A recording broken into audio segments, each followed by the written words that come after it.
दोस्तों, आज हम आपको 10 साल की लड़की का वाकया सुनाने वाले हैं जो 10 साल की छोटी सी उम्र में मां बन गई। आगे बढ़ने से पहले अगर आपने इस वीडियो को लाइक नहीं किया है तो लाइक ज़रूर करें। ये कहानी डॉक्टर शबाना नाम की एक लेडीज़ डॉक्टर बयान करती है।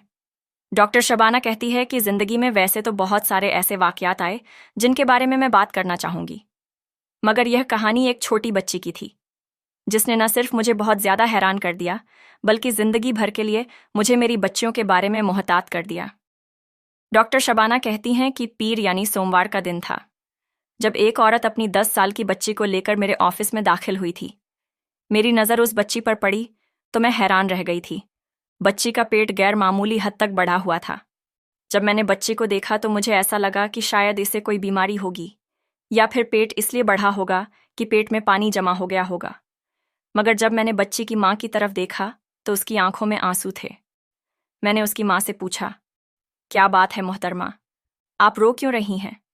मेरी बात सुनकर उसने मेरे आगे हाथ जोड़ दिए। मैं समझ नहीं पाई कि वह ऐसा क्यों कर रही है। मैंने जब उसकी तरफ नासमझी से देखा तो वह मुझसे कहने लगी, डॉक्टर साहिबा, मेरी इज्जत बचा लो। मैंने लड़की की माँ की तरफ देखा तो मैं समझ गई कि बच्ची उम्मीद से थी, यानी प्रेग्नेंट थी। और अब लड़की की माँ मुझसे यह कह रही थी कि मैं उसकी जान यानी उसकी इज्जत बचा लूं, ताकि किसी को भी यह ना मालूम हो कि उसकी बच्ची प्रेग्नेंट थी। मैंने उसकी तरफ बेयकीनी से देखा और कहा, मैं इसका अल्ट्रासाउंड करती हूँ। तो उसकी माँ ने कहा, नहीं डॉक्टर साहिबा, अल्ट्रासाउंड करने की ज़रूरत नहीं है। मेरी बच्ची पेट से है, आपको नज़र नहीं आ रहा? क्या आप तो डॉक्टर हैं, आप अच्छी तरीके से जानती हैं।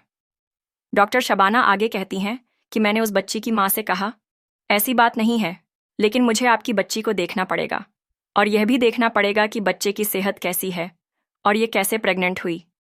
क्या इसके साथ कोई जुल्म या ज्यादती हुई है? तो बच्ची की माँ कहने लगी, नहीं मैम, यह बात मैं नहीं जानती, आप इसी से पूछ लें। इसने तो हमारा मुंह काला करने में कोई कसर नहीं छोड़ी। उस औरत ने नफरत से अपनी बेटी की तरफ देखते हुए कहा। फिर मेरे सामने हाथ जोड़कर बोली, अगर यह बात इसके बाप को पता चल गई तो वह इसे जिंदा जमीन में दबा देगा। मैंने कहा, क्यों? इतना बड़ा पेट है, आपकी बच्ची का क्या? आपके शौहर को नजर नहीं आया? मेरी बात सुनकर वह अपने आंसू पोंछते हुए बोली, नहीं, वह तो यही समझते हैं कि इसके पेट में पानी भर गया है या इसे कोई इन्फेक्शन हो गया है। वैसे भी मेरी बच्ची की शोहरत बहुत नेक है। मेरी बेटी पर कोई कभी ऐसा इल्ज़ाम जवानी में भी नहीं लगा सकता। यह तो फिर भी इसका बचपन है और आप यह मत समझे कि मैं इसकी माँ होकर इसकी तरफदारी कर रही हूँ, बल्कि बात असल में यही है कि हमारे बच्चे बहुत नेक माहौल में रहते हैं, पलते बढ़ते भी बहुत अच्छे से हैं और इन्हें किसी चीज़ की कमी नहीं है। स्कूलों का माहौल भी अच्छा है, हर तरह की सहूलियत है। मेरी बच्ची के साथ ऐसा कोई मामला नहीं है, लेकिन बस क्या करें। यह कहकर उस औरत ने सिर झुका लिया तो मुझे उस पर शक होने लगा। मैंने दिल में सोचा, ऐसा तो हो ही नहीं सकता कि बिना किसी आदमी के, बिना किसी जुल्म और ज्यादती के यह बच्ची प्रेग्नेंट हो गई हो। किसी ने तो कोई जुल्म किया होगा, कहीं तो इस माँ से लापरवाही हुई होगी, तभी तो इस बच्ची का यह हाल है। मैंने देखा तो उसकी माँ मुझसे नजरें चुरा रही थी। ऐसा लगता था कि उसकी माँ मुझे पूरी बात बताना नहीं चाहती।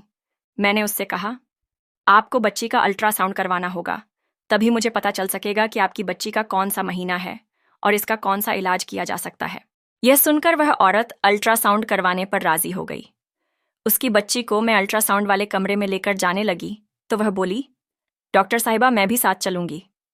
ऐसा लग रहा था कि वह औरत बच्ची को अकेले मेरे साथ नहीं भेजना चाहती। शायद वह यह नहीं चाहती थी कि उसकी बच्ची मुझसे कोई बात कर ले। मुझे अजीब तो लगा, लेकिन प्राइवेट क्लिनिक में लोग ऐसे ही नखरे करते हैं। सरकारी हो तो लोग ज्यादा बात नहीं करते, डॉक्टर की हर बात को मानते हैं, लेकिन प्राइवेट क्लिनिक में कोई भी किसी की बात नहीं सुनता। बहरहाल ज्यादातर मरीज अपनी मर्जी ही मनवाते हैं। अब वह औरत भी अपनी बेटी के साथ साथ अल्ट्रासाउंड वाले कमरे में आना चाहती थी, तो मैंने उसे मना नहीं किया। वह मेरे साथ कमरे में आ गई। मैं उसकी बेटी का अल्ट्रासाउंड करने लगी तो स्क्रीन पर नजरें जमाए वह भी बैठकर देख रही थी। उसने मुझसे कहा, क्या ख्याल है, क्या कोई उम्मीद है? मेरा मतलब है, क्या मेरी बेटी की इज्जत बच जाएगी? डॉक्टर शबाना कहती हैं कि मैंने उसकी माँ से कहा, देखिए, आप इज्जत और बेइज्जती की बात ना करें। यह छोटी लड़की है और वैसे भी इसने जब कोई जुर्म किया नहीं तो आप खामखा इसके सर पर एक ही चीज़ क्यों थोप रही हैं? छोटी बच्चियों को ऐसे मामलात में कोई दिलचस्पी नहीं होती। आपको अपनी बेटी के इर्द गिर्द के माहौल की खबर रखना होगा। आपको पता चलाना होगा कि यह किसके साथ मिलती जुलती है, क्या करती है, कहाँ जाती है, इसके साथ कौन रहता है, वगैरह वगैरह। लेकिन इसके साथ साथ आपको अपनी बेटी का ख्याल भी रखना होगा। अल्ट्रासाउंड रिपोर्ट आते ही आपको पता चल जाएगा कि आपकी की बेटी के साथ क्या मामलात होंगे। मैंने उस औरत को बता दिया। हालांकि मैं सब कुछ जान चुकी थी। अल्ट्रासाउंड को पढ़ना मेरे लिए कोई मुश्किल बात नहीं थी, लेकिन मैंने आधा घंटा फिर भी सोच विचार की कि मैं इस औरत को क्या बात कहूँ। ऐसा ना हो कि यह बुरा मान जाए, अपनी बेटी को मारना पीटना शुरू कर दे। मैंने उस औरत के साथ बड़े तरीके से बात की। मैंने कहा, देखिए, आपकी बच्ची बहुत नाजुक मरहले से गुजर रही है। इस लम्हे पर इसकी जान भी जा सकती है, इसलिए आपको इसका बहुत ज़्यादा ख्याल करना होगा। अगर आप इसका ख्याल रखेंगी तभी इसकी ज़िंदगी आसान होगी। वैसे भी आप बच्ची की माँ हैं, कोई दुश्मन तो नहीं जो आप इसके साथ इतना बुरा सलूक करेंगी। आपकी 10 साल की बच्ची प्रेग्नेंट है और इसे बच्चे को उठाए हुए 7-8 महीने गुजर चुके हैं। ऐसे में आपकी बच्ची को अगर मैं दवा दूंगी तो फिर हो सकता है कि इसके लिए ज़िंदगी भर मुश्किलात पैदा हो जाए। आप ऐसा करें कि अपनी बच्ची को ले जाएं, इसका ख्याल रखें, बच्चा पैदा होने दें। गैर कानूनी काम करना भी नहीं चाहिए, और वैसे इस पर कुछ किया भी नहीं जा सकता। एक तो इसकी उम्र बहुत कम है, दूसरी आपकी बच्ची की सूरतें हाल नाजुक है। इसका ख्याल रखें, इसे घर ले जाएं। मैंने उस औरत को यह बात कहकर मुतमिन कर तो दिया, मगर वो रोने लगी। बोली, डॉक्टर साहिबा, आप जो बात कर रही हैं वह बिल्कुल नामुमकिन है।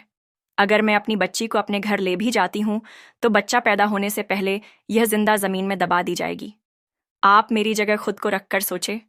बताएं, भला क्या आप ऐसे किसी बच्ची की माँ होती और वह उम्मीद से हो जाती तो आपका शौहर आपको माफ़ करता?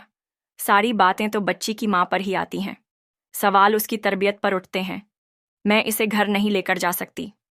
आप कोई ना कोई रास्ता निकाले, वरना तो मेरे लिए अपनी बच्ची को छोड़ने के अलावा और कोई चारा नहीं होगा। डॉक्टर शबाना बताती हैं। मैं उस औरत की संग दिली देखकर हैरान रह गई। आप अपनी बच्ची को छोड़कर कहाँ जाएंगी? आपकी बच्ची के अलावा आपका सहारा ही कौन है? वह औरत बोली, देखिए मैडम, ये बात मैं तो नहीं जानती, लेकिन अगर आपके पास कोई हल है तो बता दें, क्योंकि यह बच्ची या तो मौत के मुंह में जाएगी या फिर आप इसका कोई इलाज कर दें। मेरी बात सुनकर बच्ची की माँ रोने लगी। तब मैंने बच्ची की माँ को एक पेशकश की। तब मैंने उस औरत से एक बात कही। मैंने कहा, अगर तुम अपनी बच्ची को मेरे क्लिनिक पर ही रहने दो, बच्चा पैदा होने तक इसे घर ना लेकर जाओ, तो क्या यह मुमकिन है? उसने झट से कहा, हाँ, ऐसा तो मुमकिन है। मैं अपने शौहर से कह दूंगी कि मैंने अपनी बेटी को अपनी बहन के घर भेजा है। बहनें तो साझी होती हैं, वह मेरा साथ दे देंगी। उसे भी पता है कि मेरी बच्ची के साथ क्या मामला है। बस मैं अपने शौहर को किसी तरीके से काबू कर लूंगी। आप बताएं कि आप इस काम के कितने पैसे लेंगी? वह औरत बीमार भी थी और साथ में मजबूर भी। अपनी बेटी के लिए बहुत परेशान हो रही थी। मैंने उसे तसल्ली दी और कहा, मुझे आपसे कोई पैसे नहीं चाहिए। मैं तो बस इस बच्ची पर तरस खाकर आपको यह बात कह रही हूं। वैसे भी मेरे क्लिनिक में रात के वक्त कोई नहीं होता। मैं ही होती हूं, तो मैं इसका ख्याल रखूंगी। उस बच्ची की माँ को और क्या चाहिए था? वह तो पहले ही परेशान थी। कहने लगी, ठीक है, मैं इसे यहीं छोड़ जाऊंगी। उसके जाने के बाद मैंने बच्ची से पूछा, बेटा, क्या तुम स्कूल जाती हो? उसने मुझे सारी बातें बता दी। मेरा शक था कि शायद स्कूल में वैन वाले ने उसके साथ कुछ ऐसी हरकत ना कर दी हो जिसके नतीजे में ऐसा हो गया हो, मगर बिल्कुल भी नहीं था। बच्ची ने मुझे ऐसी कोई मालूमात नहीं बताई। हालांकि वह डरी हुई भी नहीं थी। लगता था कि बच्ची के इल्म में यह बात है ही नहीं कि उसके साथ क्या हुआ, कब हुआ, कैसे हुआ। वह मुझसे अपने पेट पर हाथ रखकर मासूमियत से पूछने लगी, डॉक्टर साहिबा, क्या मेरे भी बच्चे होंगे? मैं अम्मा बन जाऊंगी। मैंने उस 10 साल की बच्ची से कहा, हाँ बेटा, तुम अम्मा तो बन जाओगी, लेकिन उसके लिए तुम्हें बहुत एहतियात करने की ज़रूरत है। साथ ही मैंने उसे उछल कूद करने से मना कर दिया और कहा कि अब तुम्हें बस अपना ख्याल रखना होगा, आराम वगैरह करना होगा, अपने लिए दुआ करो और याद करने की कोशिश करो कि अगर किसी ने कभी तुम्हारे साथ कोई गैर मामूली रवैया रखा हो या कोई गलत काम किया है तो मुझे सच सच बता दो। उसने तो नफ़ी में सर हिला दिया और बोली, ऐसा आज तक कभी भी नहीं हुआ। मुझे किसी ने कुछ नहीं कहा। मैं उसकी बातों को समझ तो रही थी मगर यकीन नहीं आ रहा था। बच्ची की माँ अगले दिन आई। उसके पास हलवा और बहुत सारी ऐसी खुश्क चीज़ें थीं जो कि मैं उसे दे सकती थी। मैंने बच्ची की माँ से वह सब कुछ ले लिया और क्लिनिक में ही रख दिया। बच्ची की माँ ने यह भी कहा कि वह उसे मिलने आती रहेगी। बच्ची अपनी माँ को याद तो करती थी मगर साथ ही साथ परेशान भी होती थी। खैर, मैंने उसे क्लिनिक में ही रख लिया। उसके दिन अब करीब आ रहे थे। मुझे परेशानी भी थी कि कहीं इस बच्ची का केस कोई गैर मामूली सूरत इख्तियार ना कर ले, क्योंकि मैंने तो उसकी माँ से कह रखा था कि तुम्हें परेशानी की ज़रूरत नहीं है। तुम्हारी बच्ची का केस मेरे हाथ में है तो मैं इसे बर्बाद नहीं होने दूंगी, ना ही इसके मुस्तकबिल पर कोई फ़र्क आएगा। खैर, बच्चे की पैदाइश के दिन उसने 2 खूबसूरत बच्चों को जन्म दिया। बच्चे गोल मटोल प्यारे और सेहतमंद थे। मैंने उन बच्चों को देखा। मेरी तो हैरत की इंतहा ना रही। वह दोनों जुड़वा बच्चे थे। आज तक मैंने ऐसा होते नहीं देखा था। बच्ची की सेहत बहुत खराब थी। मैं उसे अस्पताल से सीधा घर लेकर गई। अब वह बड़ी बड़ी औरत मालूम हो रही थी। मुझे उस पर दुख भी हो रहा था। मैंने उससे दोबारा से पूछने की कोशिश की। उसे कुछ नहीं पता था। वह बच्चे उसी के थे, पर मैंने सख्ती से मना कर दिया कि घर में यह बात किसी को ना बताएं। बच्ची की माँ को भी मैंने सारी हकीकत बता दी थी कि 2 बच्चे जो पैदा हुए हैं वह बच्चे मैं किसी बेऔलाद जोड़े को दे दूंगी। आपको इसके बारे में फिक्र करने की ज़रूरत नहीं है। बच्ची की माँ अपनी तरफ से बेफिक्र हो गई। उसने मुझे हज़ारों रुपए दिए और बोली, आपका बहुत शुक्रिया। आपने इस मुश्किल वक्त में मेरा साथ दिया। मैंने अपने शौहर से कह दिया था कि मैं अपनी बच्ची को खाला के घर छोड़ आई हूँ। वह मुतमिन हो गया था। वैसे भी वह बच्चों की ज़्यादा खबर नहीं रखता, लेकिन अगर उसे पता चल जाता तो पता नहीं क्या से क्या होता। औरत यह कहकर चली गई थी। मेरे ख्याल में तो वह अब मुतमिन थी और उसकी फिक्र भी खत्म हो गई थी, मगर मुझे उसकी बेटी बार बार याद आ रही थी। ऐसा लगता था जैसे वह मुझे कुछ बताना चाहती थी, मगर परेशानी की वजह से कुछ बता नहीं पाई। मैंने उसे ज्यादा कुछ नहीं कहा। बच्ची के जाने के बाद मेरे कमरे में मौजूद नर्स ने मुझसे एक अजीब बात कही। नर्स कहने लगी, आपको नहीं लगता कि बच्ची की माँ का रवैया कुछ ऐसा था जो अजीब लग रहा था? खैर, डॉक्टर शबाना कहती हैं। मैंने सर छटक दिया। मैं फालतू की बातों में नहीं पड़ना चाहती थी। इस बात को 7 से 8 महीने गुजर गए। तकरीबन 7-8 महीने गुजरने के बाद वह बच्ची दोबारा मेरे क्लिनिक में दाखिल हुई। इस बार उसकी माँ भी साथ थी और बच्ची ने बड़ा सा दुपट्टा ओढ़ रखा था। बच्ची का कद काफ़ी बढ़ चुका था। लगता था कि अब उसकी ज़िंदगी में कोई और मसला है। मैं समझी कि शायद कोई दूसरा मसला है जिसके लिए वह मेरे पास बात करने के लिए आई है, मगर उसने तो आते ही मेरे सर पर हैरतों के पहाड़ गिरा दिए। मैंने पूछा, क्यों आना हुआ? कहने लगी, मेरी बच्ची को दोबारा से वही अलामत जाहिर हो रही है। मैंने पूछा, कैसी अलामत? तो लड़की की माँ रोने लगी। उसके आंसू देखकर मैं समझ चुकी थी कि मामला फिर से गड़बड़ है। उसके साथ दोबारा वही हो चुका है जिसके लिए वह पहले मेरे पास आई थी। मुझे यकीन नहीं आ रहा था कि एक छोटी सी बच्ची इतनी सी उम्र में ऐसे हादसात से कैसे बार बार गुजर रही है, और वह भी जब उसकी माँ को इस बारे में कोई खबर ही नहीं, न लड़की को पता है।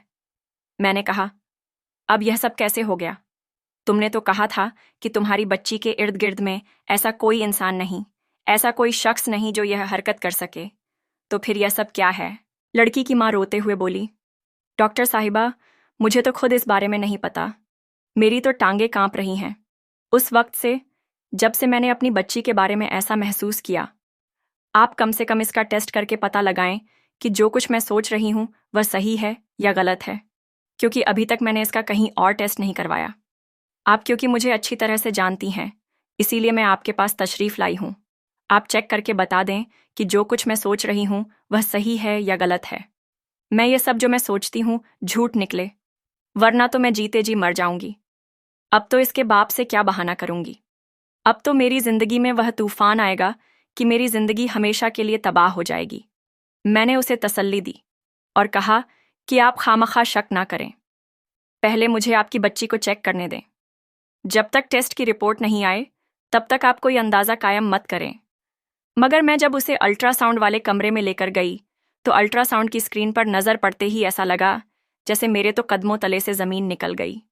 मेरी आंखें फटी की फटी रह गई थीं। मैं ऐसा सोच भी नहीं सकती थी कि दोबारा से वही सब कुछ हो जाएगा। मैंने लड़की की माँ को भी सच सच बता दिया। कहने लगी, ऐसा मत कह दें कि झूठ है। मैं अपनी बेटी के बारे में किसी मुजरिम को नहीं जानती। डॉक्टर साहिबा, आप शायद मुझ पर ही शक करें और सोचें कि यह कैसी माँ है जो अपनी बेटी के बारे में इतनी सी भी बात नहीं जानती। लेकिन कसम खाकर कहती हूँ, मुझे वाकई में नहीं पता कि यह सब कुछ कैसे हुआ है। डॉक्टर शबाना कहती हैं, मैंने उसकी माँ से कहा घबराने की ज़रूरत नहीं है, क्योंकि दवाइयों के इस्तेमाल से मामला ठीक हो जाएगा। आपको वह परेशानी तो नहीं होगी जो इससे पहले हुई, मगर बार बार ऐसा होने से आपकी बच्ची की सेहत गिर जाएगी। बहुत कम उम्र में ऐसे मामलात बच्चियों के लिए बहुत खतरनाक होते हैं। आपको भी पता है कि इसकी सेहत कैसी है। एक तो उम्र कम है, दूसरा कमज़ोर और मरियल सी है। आपको इसका ख्याल रखना होगा। मेरी बात सुनकर उसने कहा, बिल्कुल ख्याल तो मैं रखूंगी। आप दवाइयाँ दे दें, मगर मुझे बता दें कि मेरी बच्ची का मुजरिम कौन है। वह औरत मेरे क्लिनिक में बैठी रोने लगी। मैंने कहा, इस बात की तो समझ मुझको भी नहीं है। मैंने तो कई बार आपकी बच्ची से तरह तरह से आजमाकर यह पूछने की कोशिश की कि क्या उसकी नज़र में कोई मुजरिम है, तो उसने मुझे साफ मना कर दिया। बोली, आज तक ऐसा नहीं हुआ, ना ही मुझे कोई ऐसा शख्स नज़र आता है जिसने मेरी तरफ बुरी नज़र से देखा हो, मुझे हाथ लगाने की कोशिश की हो। बस जो कुछ भी होता है वह अचानक है। मैं इस मामले में कुछ भी नहीं जानती। सोचा था कि शायद यह आखिरी बार होगा। अब इस बच्ची के साथ कोई मामला नहीं होगा, लेकिन इस मामले को तकरीबन कुछ दिन ही गुजरे थे, यानी 2 से 3 महीने ही हुए होंगे कि वह औरत फिर अपनी बच्ची को लेकर मेरे क्लिनिक में आ गई। इस बार तो उसे देखकर मुझे गुस्सा आ गया। मुझे लगा कि जानबूझकर यह लोग नाटक कर रहे हैं, क्योंकि ऐसा कभी मुमकिन ही नहीं कि कोई बच्ची उम्मीद से हो जाए, और ना ही उसकी माँ को और ना ही उसे पता हो कि यह सब कैसे हुआ है। इस बार मैंने अल्ट्रासाउंड करने की भी जहमत नहीं की, बस दवाइयाँ लिख कर दे दी। मगर बच्ची की माँ बहुत परेशान थी। आंखों से बहते आंसू और साथ ही हाथ कांप रहे थे। बोली, मैं कहाँ जाऊंगी?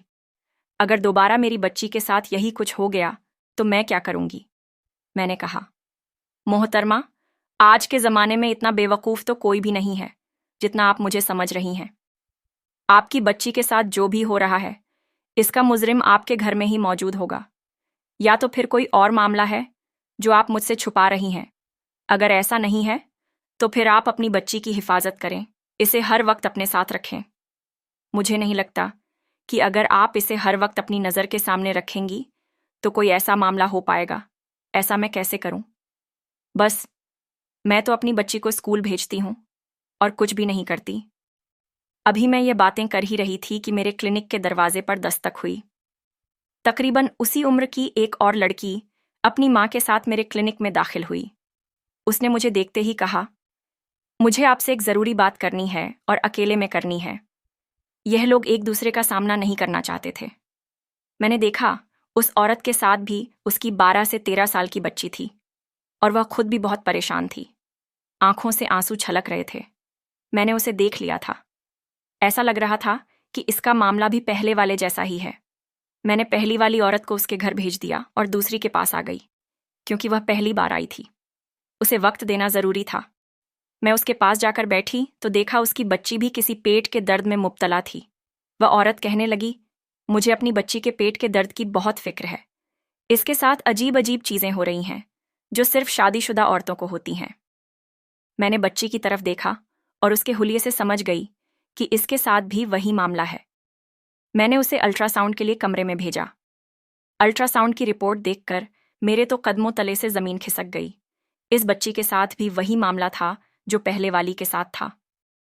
अब तो मुझे अफसोस होने लगा। देखकर मैं परेशान हो गई। मैंने उसकी माँ को साफ साफ सच्चाई बता दी और कह दिया कि तुम्हारी बच्ची प्रेग्नेंट है। वह सर पकड़कर बैठ गई। बोली, मुझे समझ नहीं आता, ऐसा कैसे मुमकिन है? मैंने उसे पहले वाली बच्ची के बारे में भी बता दिया था, क्योंकि अब माँओं को इस बारे में सोचने की ज़रूरत थी। मैंने कहा, आपको ज़रूर कोई गलतफहमी हुई है। आपकी बच्ची के साथ कुछ ना कुछ हो ही रहा है, जिसका नतीजा सामने आया है। जो बात आप कर रही हैं वह गैर हकीकी है। मैं आपकी बेटी पर कोई इल्ज़ाम तो नहीं लगा रही, लेकिन देखें, जो हकीकत है वह आपके सामने है। ऐसा तो हो नहीं सकता कि आपकी बेटी के साथ कुछ नहीं हुआ। और फिर यह मामलात हो गए। उन पर आपको नजर भी रखने तो की अपने जरूरत बच्चों की है। देखभाल जब करने की मैंने उस जरूरत माँ है। को यह बात कही तो वह झारो कतार रोने लगी। बोली, मैडम, इसमें मेरा कोई कसूर नहीं है। मेरी बच्ची बस स्कूल जाती है और घर आकर बस खेलने कूदने के लिए जाती है। मैंने उनसे पता किया तो मालूम हुआ कि यह और पहली वाली बच्ची एक ही मोहल्ले में रहती हैं, एक ही स्कूल में पढ़ती हैं और एक दूसरे को जानती भी हैं। इन दोनों की कहानी मिलती जुलती थी। मैंने कहा, क्योंकि मैं डॉक्टर हूं, मुझे चीज़ों का जितना ज़्यादा अंदाज़ा है उतना शायद इन आम औरतों को नहीं हो सकता। आप मुझे अपने बच्चों के पास एक दिन रहने दें। जब मैं इनके साथ रहूंगी तो मुझे पता चल जाएगा कि ऐसा क्या है जिसका नतीजा इतना भयानक सामने आ रहा है। अगले दिन मेरी छुट्टी थी। मैं उन बच्चों के स्कूल गई। स्कूल में तो ऐसा माहौल बिल्कुल भी नहीं था जिससे मुझे शक होता। माली चौकीदार सब बहुत खुश अखलाक लोग थे। तभी अचानक मुझे खबर मिली कि कई बच्चियों के मुजरिम को गिरफ्तार कर लिया गया है। पता चला कि यह सब स्विमिंग पूल से फैल रहा था। वहां का एक सफाई कर्मी कभी कभी पूल में लेता था और स्विमिंग पूल में गलत हरकत करता था। एक मामूली सी लापरवाही ने कई बच्चियों की जिंदगियों को मुश्किल बना दिया था, क्योंकि स्विमिंग पूल में वह सफाई कर्मी जब कभी कभी नहाता था तो अपने हाथ से स्विमिंग पूल में ही एक तरफ जाकर गलत हरकत करने लग जाता और इस वजह से पानी में इन्फेक्शन फैल रहा था, जिससे उन बच्चियों के साथ यह सब हो रहा था। तो दोस्तों, इस वीडियो में इतना ही। अगर वीडियो अच्छी लगी हो तो लाइक ज़रूर करें। वीडियो देखने के लिए शुक्रिया।